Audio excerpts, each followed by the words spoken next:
Hello students, চলে এসেছি তোমাদের সামনে আমার আজকের নতুন ভিডিও নিয়ে। আমাদের আজকের ভিডিওর বিষয় মূলত সিবিএসসি ক্লাস 9 ছাত্রছাত্রীদের জন্য। তোমরা ইতিমধ্যে আমাদের কাছ থেকে যে আম আটির ভেপু উপন্যাসটা পাচ্ছ, সেই উপন্যাসটাই কিন্তু আমাদের আজকের ভিডিওর বিষয়। সেই উপন্যাসের তৃতীয় পর্ব আমরা আজকে আলোচনা করব এবং সেই সঙ্গে এই ভিডিওর প্রথম থেকে শেষ পর্যন্ত তোমরা যদি স্কিপ না করে দেখো তাহলে শুধুমাত্র এক্সপ্লানেশন নয়, এই পর্বের সমস্ত প্রশ্নোত্তর নিয়েও কিন্তু আমি তোমাদের সঙ্গে আলোচনা করব। তাহলে চলো আমরা শুরু করি আমাদের আজকের পর্ব 3। পর্ব 3-এর নাম হচ্ছে গ্রীষ্ম দুপুর, যেটা পথের পাঁচালী উপন্যাসের পর্ব 9 থেকে নেওয়া হয়েছে। আমি আগেও বলেছি, আবার বলছি যে বিভূতিভূষণ বন্দ্যোপাধ্যায় রচিত আম আটির ভেপু উপন্যাস কোনো আলাদা উপন্যাস নয়, এটা কিন্তু পথের পাঁচালী উপন্যাসের একটা বিশেষ পর্ব, যে পর্বটা পথের পাঁচালীর একটা বিরাট অংশ জুড়ে রয়েছে। এবং ছাত্রছাত্রীদের সুবিধার জন্য কিশোর উপন্যাস হিসেবে বিভূতিভূষণ বন্দ্যোপাধ্যায় একসময় এই অংশটা বেছে নিয়েছিলেন। সেই কারণেই এই অংশটা তোমরা আলাদা করে একটা উপন্যাস হিসাবে পড়তে পারছো। আর এই যে পর্ব 3, এখানে নামকরণ করা হয়েছে গ্রীষ্ম দুপুর, এই নামকরণ কিন্তু পথের পাঁচালী উপন্যাসে তোমরা পাবে না। যাই হোক, আমরা পড়বো আমাদের আজকের বিষয়। অপুদের বাড়ি হইতে কিছু দূরে একটা খুব বড় অশ্বত্থ গাছ ছিল। কেবল তাহার মাথাটা উহাদের দালানের জানালা কি রোয়াক হইতে দেখা যায়। অপু মাঝে মাঝে সেই দিকে চাহিয়া চাহিয়া দেখিত।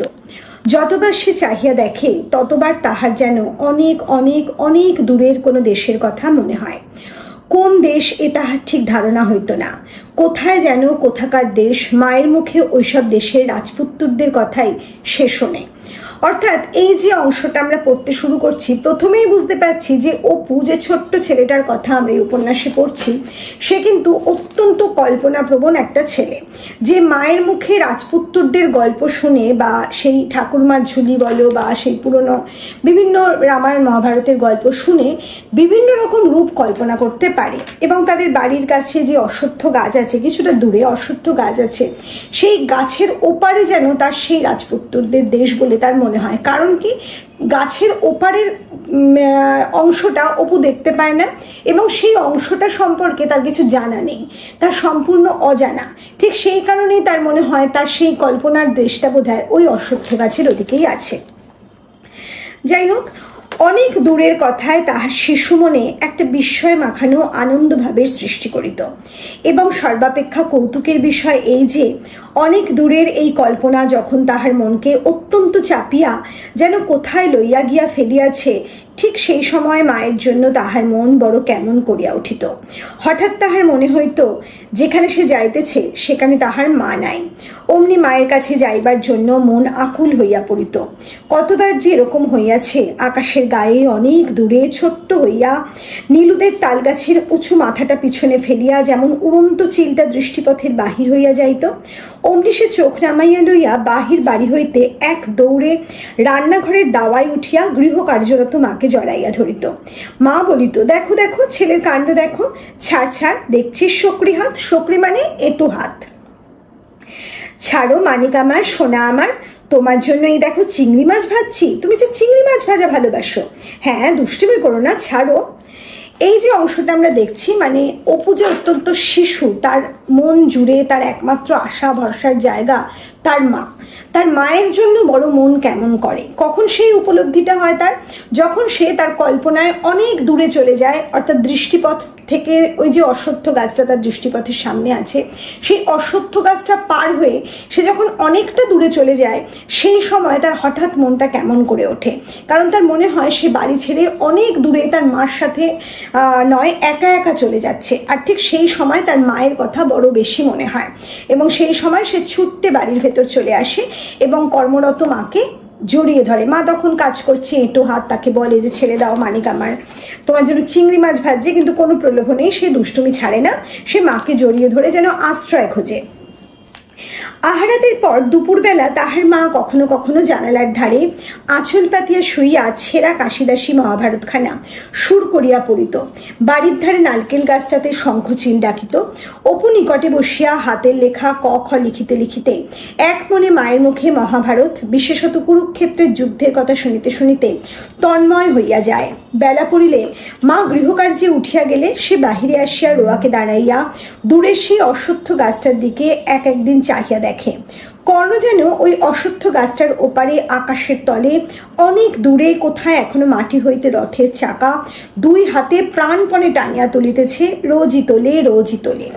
এই যে অংশটা আমরা দেখছি আহারাদির পর দুপুরবেলা, মানে প্রত্যেক দিন খাওয়া দাওয়ার পর মা দুপুরবেলা তার যে ছেঁড়া কাশিদাসী মহাভারতখানা আছে, ছেঁড়া কাশিদাসী মহাভারত মানে মহাভারত অত্যন্ত পুরনো হয়ে গেছে, ছিঁড়ে গেছে, সেটা সুর করে করে পড়ে। আর সেই সময় নারকেল গাছটাতে কি ডাকতো না, শঙ্খচিল ডাকতো। আর অপু কি করতো, পাশের মানে মায়ের পাশে বসে তার হাতের লেখা ক খ লেখার অভ্যাস করতো আর মায়ের মুখের মহাভারতটা সে শুনতো। এরপর যখন শোনা হয়ে যেত, বেলা যখন পড়ে আসতো, অর্থাৎ বিকেল গড়িয়ে আসছে, তখন সেই সময় মানে দুপুর গড়িয়ে আসছে, বিকেল হয়ে যাচ্ছে, সেই সময় মা বই রেখে উঠে যেত মায়ের কাজকর্মের জন্য। আর তখন তার মন সেই অশ্বত্থ গাছের ওপারে চলে যেত, আর সেখানে সে যেন তন্ময় হয়ে দেখতে পারতো যেখানে মহাভারতের যুদ্ধে কর্ণের রথের চাকা মাটিতে ডুবে গেছে। আচ্ছা, এইখানে তোমরা কিন্তু সেই পৌরাণিক মহাভারতের কাহিনীটা অবশ্যই জেনে রাখবে, যেখানে আমরা জানি যে শ্রীকৃষ্ণ যখন সারথি হিসাবে অর্জুনকে নিয়ে রথ চালাচ্ছিলেন এবং কর্ণের সাথে অর্জুনের যে যুদ্ধ শুরু হবে, কুরুক্ষেত্রের যুদ্ধ, সেখানে কিন্তু সেই অভিশাপ বশত কর্ণের রথের চাকা মাটিতে ডুবে যায়। কারণ কর্ণের জীবনে অভিশাপ ছিল যে সময়কালে তার রথের চাকা বসে যাবে মাটিতে, তা সেই সময় বসে গিয়েছিল। এবং সেই যে দৃশ্যটা, সেটা কিন্তু ছোট্ট অপুকে ভীষণ স্পর্শ করেছিল। আসলে অপুর জীবনে অর্জুনের থেকে কর্ণের স্থানটা বেশি ছিল তার মনের মধ্যে। সে বেশি করে কর্ণকে ভালোবেসেছিল, কারণ কর্ণ অত বড় যোদ্ধা, অর্জুনও যোদ্ধা, বড় যোদ্ধা, কিন্তু কর্ণের সাথে যে ঘটনাগুলো ঘটেছিল তার জন্য তার যেন একটা মায়া হতো। ওই ছোট্ট মনে কর্ণের জন্য তার একটা মানে সত্যিকারের মায়া জন্মেছিল, সেটা আমরা আরও পরে জানতে পারবো। যাই হোক, সেই দৃশ্যটা সে মনে মনে কল্পনা করছে, সেটা যেন ঠিক অশ্বত্থ গাছের ওপারে ঘটে চলেছে। একদিন মহাভারতের যুদ্ধের কাহিনী শুনিতে শুনিতে তাহার মনে হয় যুদ্ধ জিনিসটা মহাভারতে বড় কম লেখা আছে। ছোট্ট ছেলে মেয়েদের মধ্যে যেমন হয় যুদ্ধের দৃশ্যগুলো বেশি থাকলেই ভালো হতো, সেরকম উপভোগ করিবার জন্য সে এক উপায় বাহির করিয়াছে। একটা বাখারি কিংবা হালকা কোনো গাছের ডালকে অস্ত্ররূপে হাতে লইয়া সে বাড়ির পিছনে বাঁশবাগানের পথে অথবা বাহিরের উঠানে ঘুরিয়া বেড়ায় ও আপন মনে বলে। তারপর দ্রোণ তো একেবারে 10 বাণ ছড়লেন। দ্রোণকে তোমরা সবাই জানো মহাভারতের শিক্ষাগুরু, মানে পাণ্ডব এবং অর্জুনদের শিক্ষাগুরু হচ্ছেন দ্রোণাচার্য। এবং এই দ্রোণাচার্য কিন্তু এই যে কুরুবংশীয় যে রাজবংশ, সেখানে কিন্তু খুব বড় মাপের একজন মানুষ ছিলেন, যিনি সেই প্রথম থেকে এদের সমস্ত শিক্ষার ব্যাপারে আর কি শিক্ষা দিতেন। এবং তাদের যুদ্ধের বিষয়ে, মানে যে কুরুক্ষেত্রের যুদ্ধ আমরা জানি, সেখানেও কিন্তু দ্রোণাচার্যের খুব গুরুত্বপূর্ণ ভূমিকা আছে। দ্রোণাচার্যের ছেলে, একমাত্র ছেলে, তার নাম অশ্বত্থামা, সেটা তোমরা জানো। যাই হোক, এই যে পৌরাণিক বিষয়গুলো সেটা কিন্তু একটু জেনে রাখবে। এরপর কি হচ্ছে বলছে, সে যুদ্ধ জিনিসটা তার একটা বাখারি মানে বাঁশের একটা ফালি, বাঁশ কেটে একটা টুকরো তৈরি করা হলে তাকে বাখারি বলে, যেটা কঞ্চি বলতে পারো, সেই বাখারি কিংবা হালকা কোনো গাছের ডালকে অস্ত্ররূপে হাতে লইয়া সে বাড়ির পিছনে বাঁশবাগানের পথে, কোথায় সে চলে যেত, বাড়ির পেছনে যে বাঁশবাগান আছে সেই পথে, অথবা বাহিরের উঠানে, মানে বাড়ির বাইরে যে উঠান, সেই উঠানেই ঘুরিয়া বেড়ায় ও আপন মনে বলে। তারপর দ্রোণ তো একেবারে 10 বাণ ছুড়লেন। অর্জুন করলেন কি, একেবারে 200টা বাণ দিলেন মেরে। এই যে দ্রোণাচার্যের সাথে অর্জুনের যে যুদ্ধ, সেই কথাটা তার মনে পড়ে। ওহ, সে কি যুদ্ধ, কি যুদ্ধ! বাণের চোটে চারিদিক অন্ধকার হয়ে গেল। তারপর অর্জুন করলেন কি, ঢাল আর তরোয়াল নিয়ে রথ থেকে লাফিয়ে পড়লেন। পরে ওই যুদ্ধ, দুর্যোধন এলেন, ভীম এলেন, বাণে আকাশ অন্ধকার করে ফেলেছে, আর কিছু দেখা গেল না। মানে ও মনে মনে কথাগুলো বলছে, বিড়বিড় করছে আর কি। কে না, ছোট্ট অপু। গ্রীষ্মকালের দিন, বৈশাখের মাঝামাঝি, নীলমণি রায়ের ভিটের দিকে জঙ্গলের ধারে সেদিন দুপুরের কিছু পূর্বে দ্রোণগুরু বড় বিপদে পড়িয়াছেন। কেন বিপদে পড়িয়াছেন? এই যে বলছে নীলমণি রায়ের ভিটের দিকে, মানে অপু, ছোট্ট অপু ওই বাখারি হাতে যুদ্ধ করতে করতে, খেলা খেলতে খেলতে নিজেকে সেই মহাভারতের একটা অংশ মনে করতে করতে অনেক দূর চলে গেছে। কোথায় না, নীলমণি রায়ের যে ভিটে সেদিকে জঙ্গলের ধারে চলে গেছে। সেখানে তখন কি হচ্ছে না, দ্রোণগুরু বড় বিপদে পড়িয়াছেন। কিরকম বিপদ? কপিধ্বজ রথ একেবারে তাহার ঘাড়ের উপরে, গান্ডীব ধনু হইতে ব্রহ্মাস্ত্র মুক্ত হইবার বিলম্ব চক্ষের পলক মাত্র। কুরু সৈন্য দলে হাহাকার উঠিয়াছে। এমন সময় শেওড়া বনের ওদিক হইতে হঠাৎ কে কৌতুকের কণ্ঠে জিজ্ঞাসা করিল, ও কিরে অপু? অপু চমকিয়া উঠিয়া চাহিয়া দেখিল তাহার দিদি জঙ্গলের মধ্যে দাঁড়াইয়া তাহার দিকে চাহিয়া খিলখিল করিয়া হাসিতেছে। ও তো যুদ্ধের মধ্যে একেবারে ঢুকে গিয়েছিল। সে মনে করছে যে অর্জুন এবং দ্রোণাচার্যের প্রবল যুদ্ধ বেঁধেছে এবং সেই যুদ্ধে দ্রোণাচার্যের যে প্রবল যে যুদ্ধ বেঁধেছে সেই সময় কপিধ্বজ রথ একেবারে তাহার ঘাড়ের উপর উঠে গেছে। মানে কপিধ্বজ রথ কোনটা? অর্জুন যে রথে করে যুদ্ধ করছিল, অর্থাৎ শ্রীকৃষ্ণের যে রথ সেটা অ্যাকচুয়ালি কপিধ্বজ রথ। সেই কপিধ্বজ রথে চড়ে অর্জুন দ্রোণাচার্যের বিরুদ্ধে যুদ্ধ করছিল এবং সেই রথটা কি হয়েছিল, একেবারে দ্রোণাচার্যের ঘাড়ের উপর উঠে পড়েছে। প্রচন্ড একটা হাহাকার উঠেছে কোথায় না, কুরু সৈন্যদের মধ্যে। আর সেই সময় বানে বানে চারদিক ছেয়ে গেছে। সে কল্পনা করছে বিশেষভাবে যুদ্ধের মধ্যে সে আত্মমগ্ন। ঠিক সেই সময় দূরের জঙ্গলের মধ্যে থেকে তাকে ডাকলো কে না, দিদি। কারণ সে বিড়বিড় করে কিছু বলছে। শেওড়া বনের মধ্যে, শেওড়া বনের ওদিকে তার দিদি দাঁড়িয়ে ওকে দেখছে। এরপর কি হলো, অপু চাহিতেই বলিল, হ্যাঁ রে পাগলা, আপন মনে কি বকছিস বিড়বিড় করে আর হাত পা নাড়ছিস?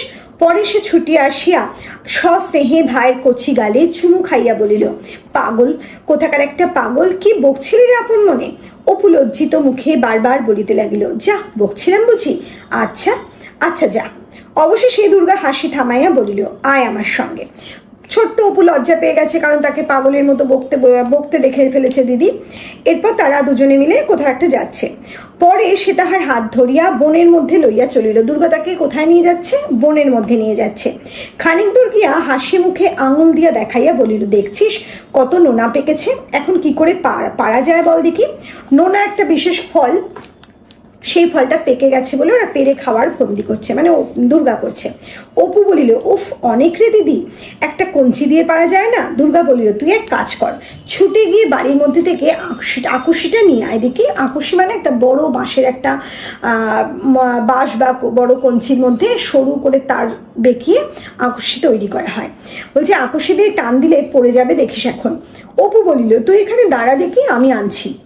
অপু আকুশি আনিলে দুজনে মিলিয়া বহু চেষ্টা করিয়া 4-5টার বেশি ফল পারিতে পারিল না। খুব উঁচু গাছ, সর্বোচ্চ ডালে যে ফল দুর্গা আকুশি দিয়াও নাগাল পাইল না। পরে সে বলিল, চল আজ এইগুলো নিয়ে যায়, নাইবার বেলায় মাকে সঙ্গে আনবো। 4-5টার বেশি ফল যখন তারা পারতে পারেনি তখন তার মনে হয়েছে এইটুকু নিয়ে আমরা চলে যাই। এরপর যখন স্নান করতে আসবো মায়ের সাথে, নাইবার মানে স্নান করবার বা চান করবার সময় মাকে বলবো যে পেরে দিতে। মার হাতে ঠিক নাগাল আসবে। দে নোনাগুলো আমার কাছে, তুই আকুশিটা নে।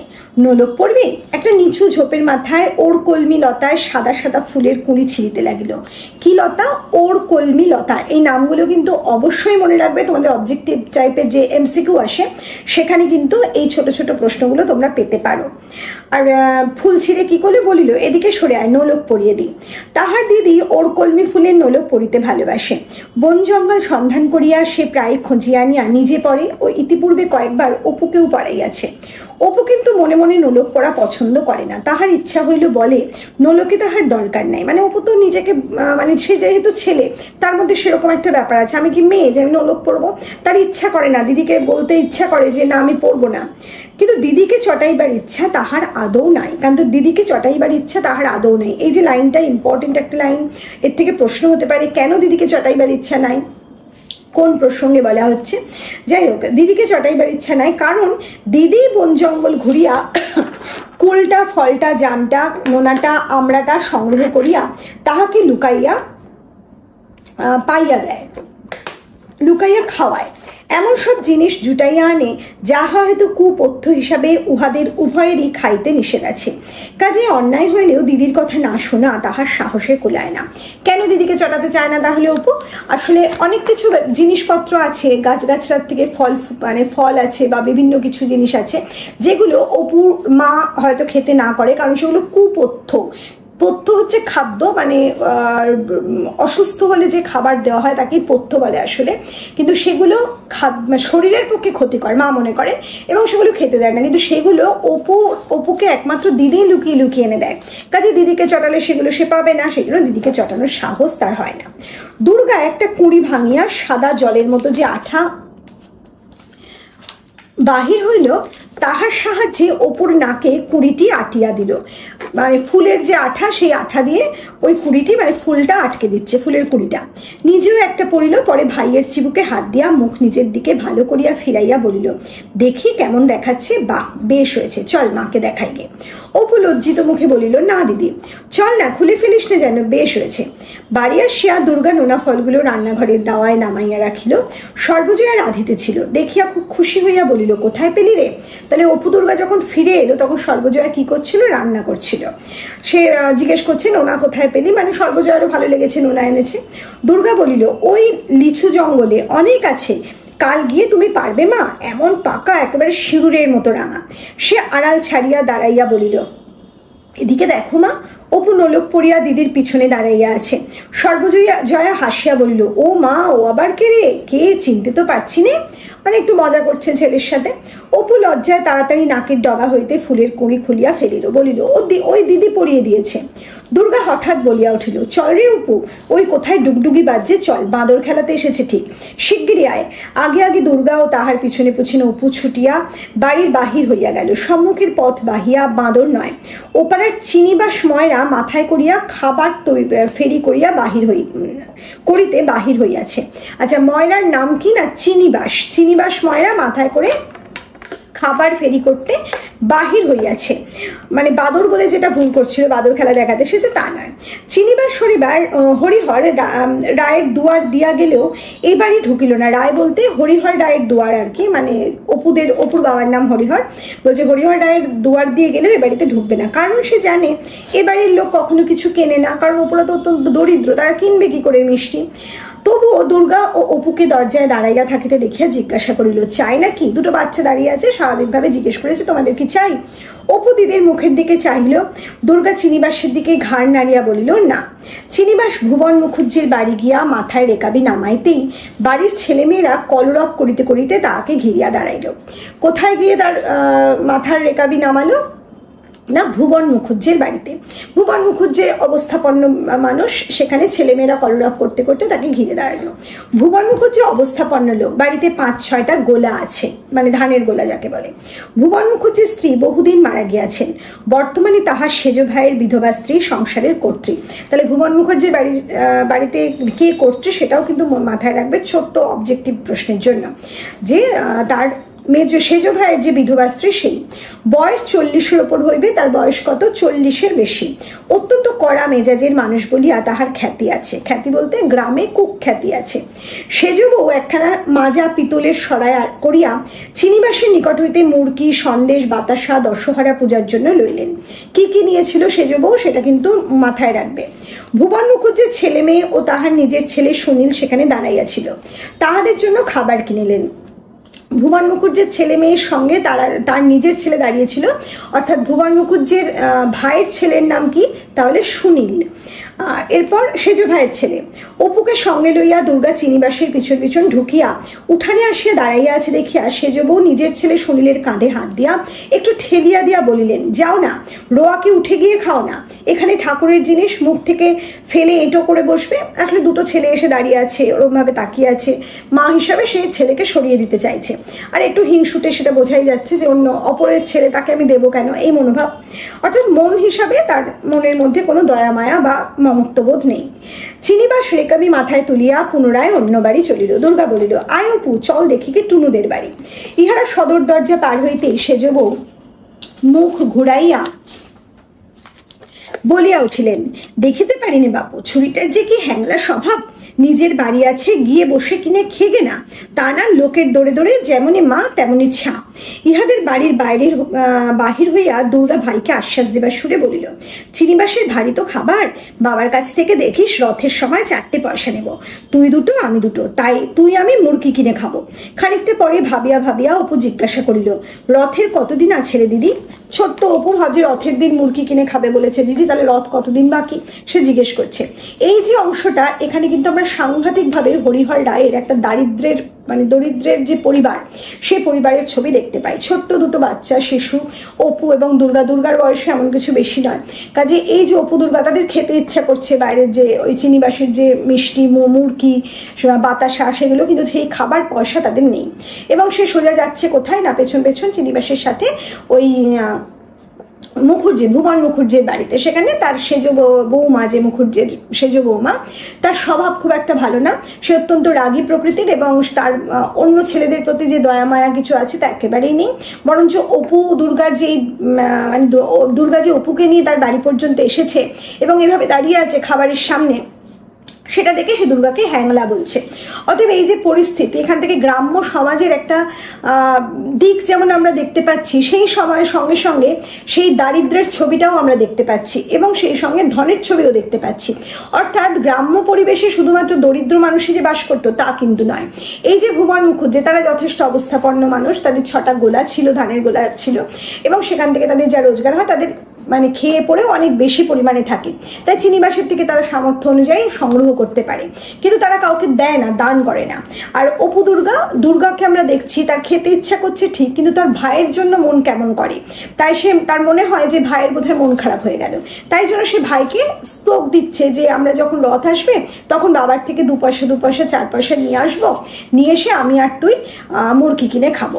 এর মধ্যে আমরা দুর্গার মধ্যে একটা সুন্দর মাতৃ স্নেহময় দিদিকে দেখতে পাচ্ছি।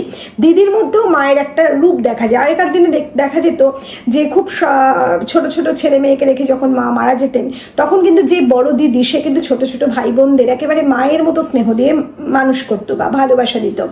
এখানেও কিন্তু দুর্গাকে আমরা সেই স্নেহ লালিত্যময়ী জননীর একটা রূপে দেখতে পাচ্ছি। যাই হোক, এই হচ্ছে আমাদের এই অংশে যে এই পর্বের বিষয়টা।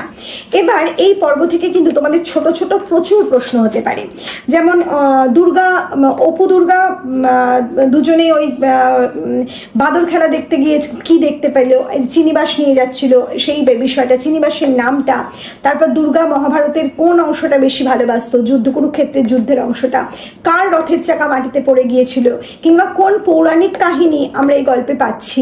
এই সমস্ত ছোট ছোট প্রশ্ন কিন্তু তোমাদের জন্য আসতে পারে, যেগুলো এমসিকিউ হিসেবে তোমরা পাবে। তোমরা যদি টেক্সট ভালো করে খুঁটিয়ে পড়ো তাহলে কিন্তু যে কোনো প্রশ্নের উত্তরই তোমরা সহজে দিতে পারবে। আচ্ছা, এখানে দেখো নীলুদের তালগাছের উঁচু মাথাটা, কাদের তালগাছের উঁচু মাথাটা, কোন দিকে অপুর কল্পনার অপু চলে যেত কুরুক্ষেত্রের যুদ্ধ খেলতে খেলতে, নীলুদের তালগাছ, নীলু নামটা মনে রাখবে। তারপর হচ্ছে কুরুক্ষেত্রের যুদ্ধের যে বিষয়টা সম্পূর্ণ ভালোভাবে মনে রাখবে। এছাড়া তোমাদের যে তারা কি পেরেছিল, পাকা নোনা পেরেছিল, কটা পেরেছিল, 4-5টা, কি দিয়ে পেরেছিল, তারা সেই আকুশি দিয়ে পেরেছিল, এবং আর বাকিগুলো তারা কিভাবে সংগ্রহ করবে ঠিক করেছিল, স্নানের সময় মা পেরে দেবে এটা ভেবেছিল। তারপর কোন ফুল থেকে ফুলের নোলক অপু পড়তো বা দুর্গা পড়তো, এবং কি দিয়ে সেই ফুলের কুড়িটা নাকের মধ্যে আটকাতো। এই সমস্ত ছোট ছোট প্রশ্ন তোমাদের আসতে পারে। আচ্ছা, এখান থেকে বড় প্রশ্ন যেগুলো আসতে পারে সেখানে তোমাদের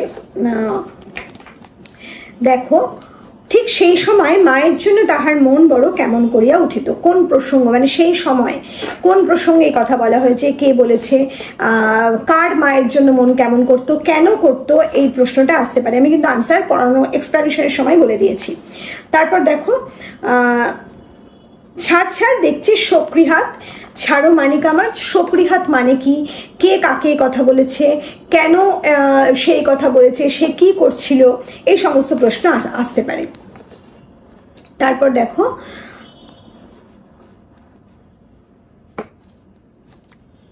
ইহার অভাব পূর্ণ করিবার জন্য এবং আশ মিটাইয়া যুদ্ধ জিনিসটা উপভোগ করিবার জন্য সে এক উপায় বাহির করিয়াছে। কার কথা বলা হয়েছে? কিসের অভাব পূর্ণ করবার জন্য? এবং এই যে অভাব পূর্ণ করবার জন্য বা আশ মিটিয়ে যুদ্ধ করার জন্য সে অর্থাৎ উদ্দিষ্ট ব্যক্তি, পর তোমরা আনসার লেখার সময় অবশ্যই অপুর কথা লিখবে, সে কি ফন্দি বা কি একটা উপায় বার করেছিল। এই যে সে নিজে একটা বাখারি হাতে নিয়ে যুদ্ধ করছিল, মনে মনে কল্পনা করছিল, কি কল্পনা করছিল সবটাই কিন্তু বলতে হবে। এরপর দুর্গার সাথে কোথায় অপুর দেখা হয়েছিল সেটাও কিন্তু একটা অবজেক্টিভ টাইপের প্রশ্নে আসতে পারে। আচ্ছা, এইখানে বড় প্রশ্ন, এমন সময় শেওড়া বনের অধিক হইতে হঠাৎ কি কৌতুকের কণ্ঠে জিজ্ঞাসা করিল। ওখিরে অপু পুরোটাও দিতে পারে, আবার জিজ্ঞাসা করিল পর্যন্তও কিন্তু থেমে যেতে পারে। যাই হোক, এখানে কে কাকে এই কথা বলেছে এবং ওকিরে অপু বলে যদিও প্রশ্নটা দেওয়া অংশটা যদি তুলে দেওয়া থাকে তাহলে কি করছিল অপু সেই সময় সেটাও আসতে পারে। এরপরে যে লাইনটা তুলে প্রশ্ন হতে পারে, যেমন দাঁড়া 1 মিনিট, উফ অনেক রে দিদি, এই ছোট্ট একটা অংশ কিন্তু তুলে দিতে পারে, দিয়ে বলতে পারে কি অনেক, কিংবা একটা কঞ্চি দিয়ে পারা যায় না, এই অংশটা পুরোটাও দিতে পারে। কিন্তু ছোট ছোট অংশ কিন্তু তোমাদের তুলে দেওয়া হয়, যেখানে 3 নম্বরের প্রশ্ন দেওয়া হয় 1+2 করে, সেগুলোর জন্য কিন্তু তোমাদের এইভাবে লার্ন করতে হবে, মানে ভালো করে টেক্সট খুঁটিয়ে পড়তে হবে। এরপর দেখো,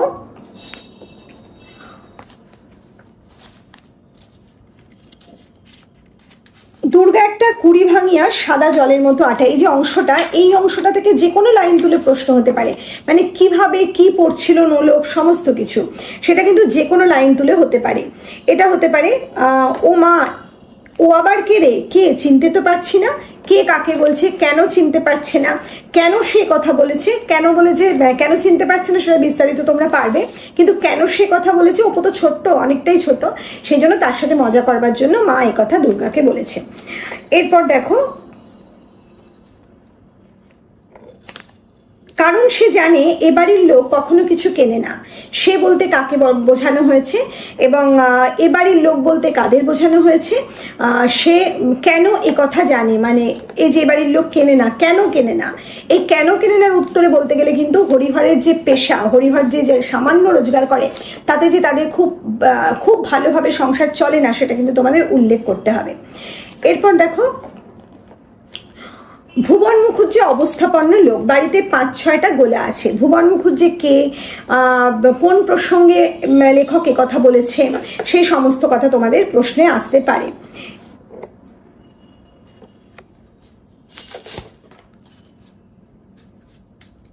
ইহারা সদর দরজা পার হইতেই সেজব মুখ ঘুরিয়া বলিয়া উঠিল।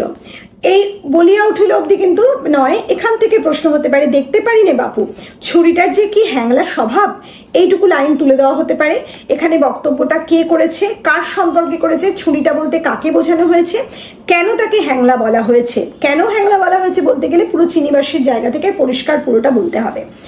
আচ্ছা, এরপর রথের কতদিন আছে রে দিদি, কে কাকে এই প্রশ্ন করেছে, কেন সে প্রশ্ন করেছে বলতে গেলে আবার কিন্তু সেই চিনিবাসের প্রসঙ্গ আসছে। অর্থাৎ এখানে চিনিবাসের যে প্রসঙ্গটা সেটা ভালোভাবে তোমাদের লার্ন করতে হচ্ছে। এখানে কিন্তু মূল মানে 3টে অংশ খুব ভালোভাবে তোমাদের দেখতে হচ্ছে, যেখান থেকে সব প্রশ্ন আসবে। এক হচ্ছে কুরুক্ষেত্রের যুদ্ধ, যেটা অপুর কল্পনায় বারবার আসে। 2 নম্বর হচ্ছে তাদের নোনাপাড়ার যে গল্পটা, নোলক পড়ার গল্প, সেই অংশটা, এখান থেকে বিভিন্ন প্রশ্ন হতে পারে। এরপর হচ্ছে ওই চিনিবাসকে দেখা এবং চিনিবাসের সাথে তার পেছন পেছন যাওয়া, এইখান থেকেও প্রশ্ন হতে পারে। অর্থাৎ চ্যাপ্টার 3 মানে 3 নম্বর পর্বটা কিন্তু তোমাদের জন্য অত্যন্ত গুরুত্বপূর্ণ, কারণ এখান থেকে প্রচুর প্রশ্ন হওয়ার সম্ভাবনা আছে। তাহলে চলো, আমাদের আজকের পর্ব আমরা এখানেই শেষ করছি। খুব তাড়াতাড়ি তোমাদের সামনে হাজির হব এই উপন্যাসের পর্ব 4 নিয়ে। খুব ভালো থেকো।